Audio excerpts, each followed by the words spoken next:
ថ្ងៃនេះអ្នកនឹងរៀនពីរបៀបដែលទម្លាប់តូចៗដែលមនុស្សជាច្រើនចង់ផ្លាស់ប្ដូរជីវិតប៉ុន្តែភាគច្រើនផ្ដោតតែទៅលើការផ្លាស់ប្ដូរធំៗខណៈដែលពួកគេមើលរំលងនៅអំណាចនៃសកម្មភាពតូចៗដែលធ្វើជាប្រចាំថ្ងៃ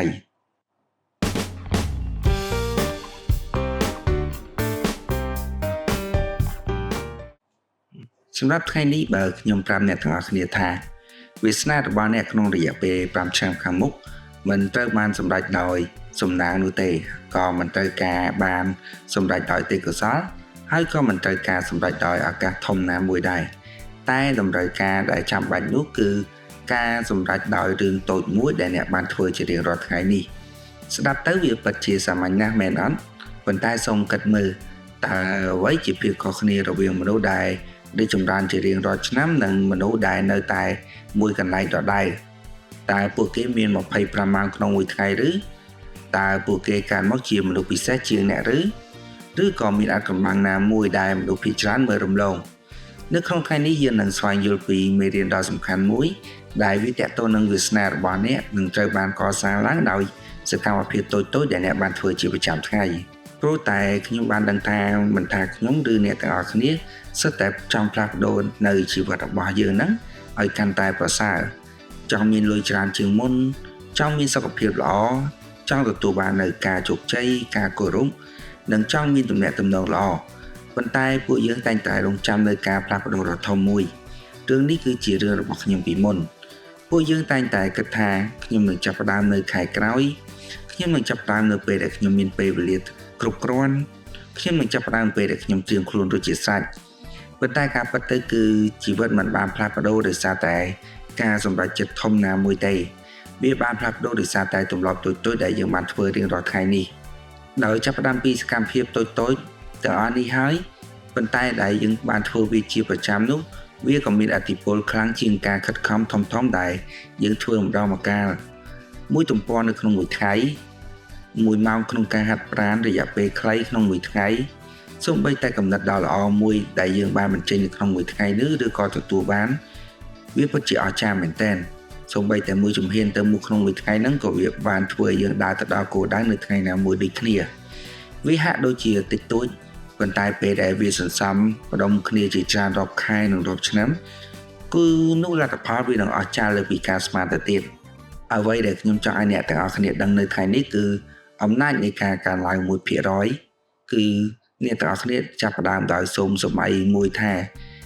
អ្នកបានខ្លាចទៅជាមនុស្សដែលប្រសើរឡើងត្រឹមតែ 1% រាល់ថ្ងៃវាមិនស្ដាប់ទៅច្រើនទេប៉ុន្តែបន្ទាប់ពី1ឆ្នាំគឺអ្នកនឹងខុសពីមនុស្សដែលមិនបានកែលម្អខ្លួនឯងទាល់តែសោះ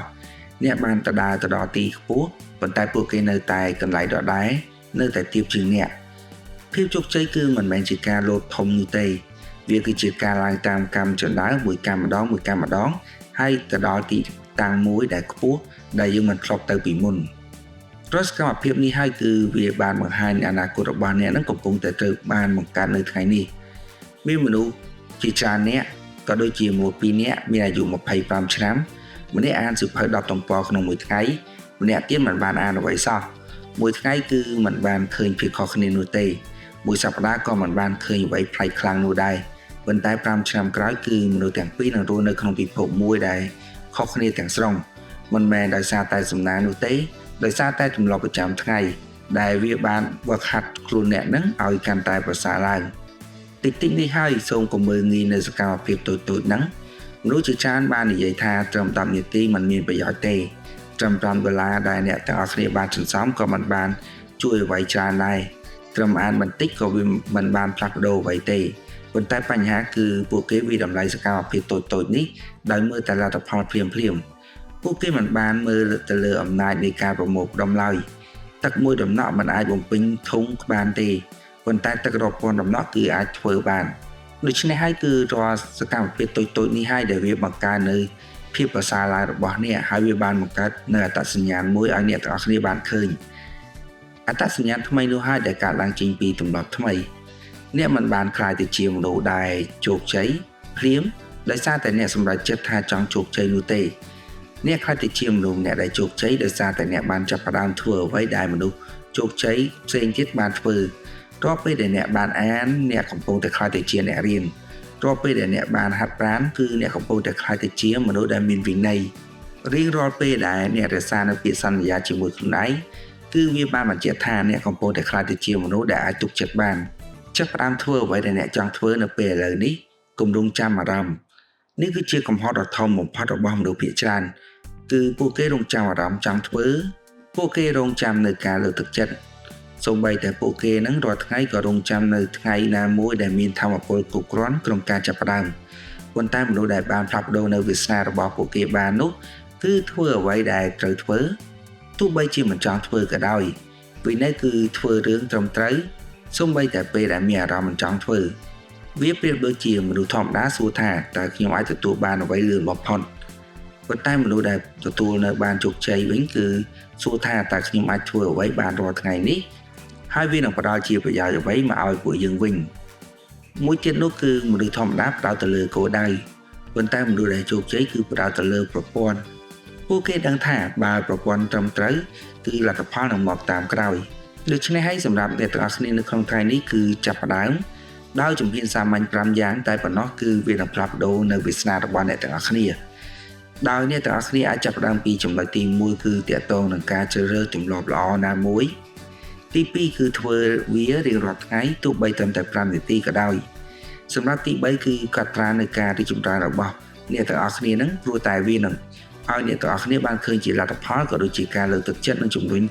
នៅកម្លាំងរបស់អ្នកនឹងឲ្យកាន់តែមានភាពខ្លាំងក្លាទី4វិញគឺកុំខកចិត្តពេលមិនឃើញលទ្ធផលភ្លាមសម្រាប់មួយចុងក្រោយគឺទី5សួរខ្លួនឯងរាល់ជប់ថាតើថ្ងៃនេះខ្ញុំប្រសើរជាងម្សិលមិញ 1% ដែរឬទេព្រោះមានតែខ្លួនអ្នកទេដែលអាចជឿជាក់លើខ្លួនឯងហើយនឹងបន្តធ្វើឲ្យខ្លួនឯងកាន់តែប្រសើរជាងពីម្សិលមិញប្រហែលជាអ្នកទាំងអស់គ្នាមិនអាចផ្លាស់ប្ដូរជីវិតទាំងមូលរបស់អ្នកនៅក្នុងថ្ងៃនេះទេប៉ុន្តែអ្នកអាចផ្លាស់ប្ដូរថ្ងៃនេះហើយពេលដែលអ្នកផ្លាស់ប្ដូរថ្ងៃនេះហើយអ្នកកំពុងតែផ្លាស់ប្ដូរនៅសប្តាហ៍នេះទៀតខែនេះឆ្នាំនេះនិងអនាគតទាំងមូលរបស់អ្នកសូមចងចាំថាដើមឈើដែលធំជាងគេក្នុងពិភពលោកធ្លាប់ជាគ្រាប់ពូជទូចមួយភាពជោគជ័យដែលធំជាងគេក៏ចាប់ផ្ដើមពីជំហានតូចៗមួយនេះដែរកុំមើលងាយអ្វីដែលអ្នកអាចធ្វើនៅថ្ងៃនេះព្រោះតែវាអាចក្លាយទៅជារឿងដែលផ្លាស់ប្ដូរវាសនារបស់អ្នកទាំងស្រុងទាំងអស់នេះគឺជាអ្វីដែលខ្ញុំមាននៅក្នុងថ្ងៃនេះខ្ញុំក៏សង្ឃឹមថាអ្នកទាំងអស់គ្នានឹងទទួលបានវាហើយខ្ញុំក៏សូមអរគុណអ្នកទាំងអស់គ្នាច្រើនសម្រាប់ការចំណាយនៅពេលវេលាអស់រយៈពេល7-8នាទីក្នុងការស្ដាប់វីដេអូរបស់ខ្ញុំមួយនេះពីដើមដល់ចប់បើអ្នកទាំងអស់គ្នាបានរៀននៅអ្វីមួយពីវីដេអូនេះកុំភ្លេចជួយចុច like subscribe មកកាន់ Channel Grow Yourself with me ដើម្បីទទួលបាននៅអ្វីដែលល្អៗពីខ្ញុំយកមកចែករំលែកទៅកាន់អ្នកទាំងអស់គ្នាហើយសូមចាប់ផ្ដើមនៅជំហានតូចមួយនៅក្នុងថ្ងៃនេះក៏មិនមែនថ្ងៃស្អែកដែរក៏មិនមែនសប្តាហ៍ក្រោយគឺថ្ងៃនេះតែម្ដងព្រោះអនាគតដែលអ្នកទាំងអស់គ្នាប្រាថ្នាកំពុងតែត្រូវបានកសាងឡើងដោយសកម្មភាពតូចៗដែលអ្នកទាំងអស់គ្នាកំពុងធ្វើនៅក្នុងថ្ងៃនេះរហូតទៅដល់វីដេអូក្រោយទៀតខ្ញុំជឿថាខ្ញុំនឹងជួបអ្នកទាំងអស់គ្នាជាមួយនឹងលទ្ធផលដែលអ្នកទាំងអស់គ្នាធ្វើបានយ៉ាងល្អដោយមិនរងចាំទៀតនោះទេឥឡូវខ្ញុំសូមអរគុណអ្នកទាំងអស់គ្នាម្ដងទៀតហើយក៏សូមជម្រាបលា